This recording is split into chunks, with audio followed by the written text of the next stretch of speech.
Bien, pues vamos a explicar lo que es la caída de tensión en una instalación eléctrica.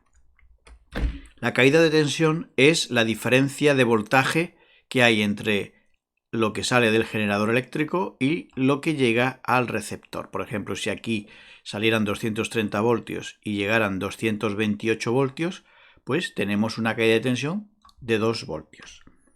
¿Por qué se produce este fenómeno? Pues se debe a las propiedades de los conductores eléctricos. Por ejemplo, en el cobre, pues tenemos estas propiedades. La conductividad eléctrica, o sea, las propiedades que facilitan que la corriente eléctrica circule por él, tiene este valor, 56 o 58 a 20 grados centígrados. Esto puede variar con la temperatura. ¿Por qué ponemos estos dos valores? Porque si buscáis en Internet, en algunos lugares encontraréis este valor en 56 y en otros dirá que la conductividad del cobre es 58. Bueno, aquí hay mucho lío porque en realidad hay varios tipos de conductividad eléctrica. El valor más real es 58, pero como parece que generalmente se ha adoptado este, pues vamos a usar este en nuestros ejemplos. El cobre además tiene esta otra propiedad, la resistividad o la oposición al paso de la corriente eléctrica, que en este caso a 20 grados centígrados tiene este valor, 0,0172.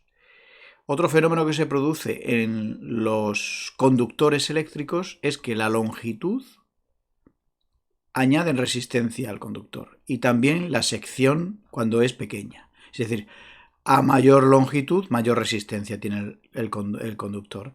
Y a menor sección, cuanto más estrecho, mayor resistencia también. El reglamento electrotécnico de baja tensión, en la instrucción BT19, pues nos dice los diferentes tramos, las caídas de tensiones que tenemos que tener.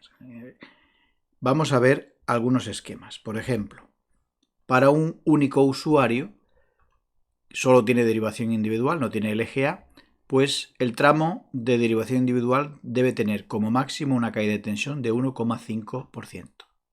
Si fuera una centralización de contadores, la LGA o línea general de alimentación tenía que tener como máximo 0,5% de caída de tensión y la derivación individual un 1%. Luego en el interior de la instalación, desde el cuadro general de mando y protección hasta el circuito más alejado, no puede haber más de 3% de caída de tensión en alumbrado o de 5% en el resto de los circuitos.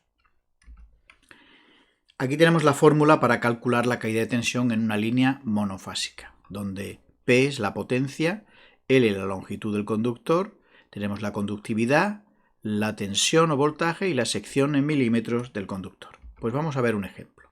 Tenemos esta derivación individual que no debe exceder del 1,5%. ¿Qué sección de conductor debo poner aquí para que no sobrepase esta caída de tensión? Pues lo calculamos.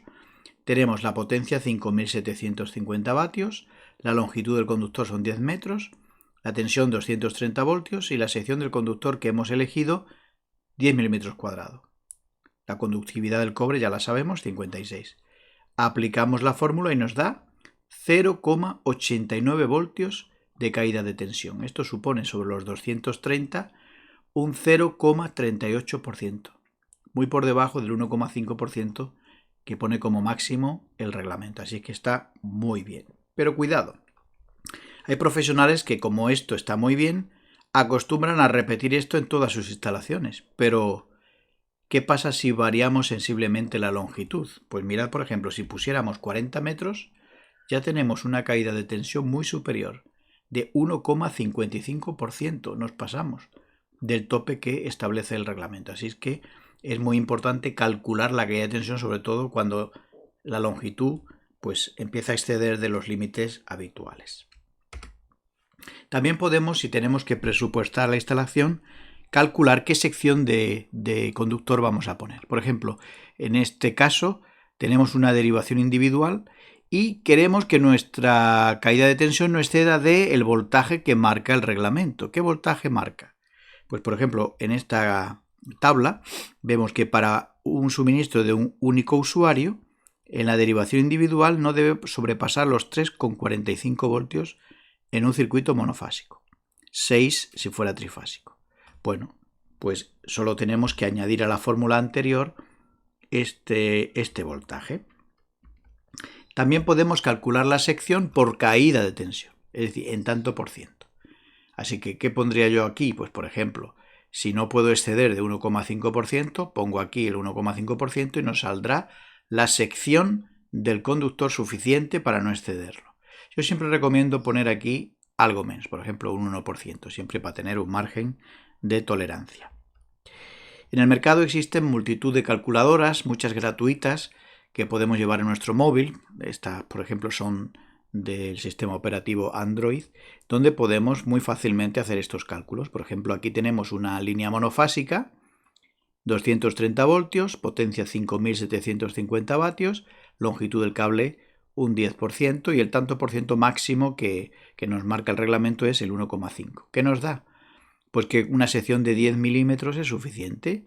Corriente de funcionamiento, 27 amperios. Tolerancia máxima del cable, intensidad máxima admisible, 36. Pues entra dentro de los parámetros. Caída de tensión, 0,48. Si era 1,5 el tope, pues también está muy bien. Cuidado con esto, porque aunque aquí todo es correcto, pudiera ser que el conductor en esta sección tenga una intensidad máxima admisible menor de lo que nos da aquí. Para esto tenemos que ir a las tablas de las intensidades máximas admisibles, porque va a cambiar en función de si es conductor unipolar, si es multiconductor, si es en conductos aislados en paredes térmicas, conductos en paredes de madera, etc. Puede variar. En nuestro caso hemos elegido, por ejemplo, un cable multiconductor en una pared térmicamente aislada, A2. Pues nos venimos a la A2, sería un suministro monofásico, por lo tanto 2 conductores, y sección 10 milímetros, que nos da pues 37 amperios, lo cual cuadra muy bien con lo que nos ha salido, así que no hay problema. Esta tabla también nos ayuda un poquito así de manera aproximada a establecer las longitudes máximas de los conductores según la intensidad y la sección. Por ejemplo, imaginemos un trazado en el que hay un interruptor automático de protección de 16 amperios y el conductor es de 2,5. Pues como máximo ese conductor no puede exceder de 28 metros. Si estamos al límite nos vamos a la siguiente sección. 4 milímetros nos permite alargarnos hasta 45 metros. Fijaos cómo varía la posibilidad de una sección, el poder extender mucho más lejos la línea. En resumen, los conductores con tramos largos producen caídas de tensión. Solución: evitar recorridos innecesarios y buscar siempre el camino más corto. Los conductores de poca sección producen caídas de tensión. Solución: sobredimensionar la sección de los conductores. Los circuitos con muchas cargas conectadas producen caídas de tensión. Solución: equilibrar las cargas dividiendo los circuitos. Pues bien, espero que con esta explicación sobre lo que es la caída de tensión, pues podáis haber encontrado ideas que os puedan ser útiles en vuestras instalaciones.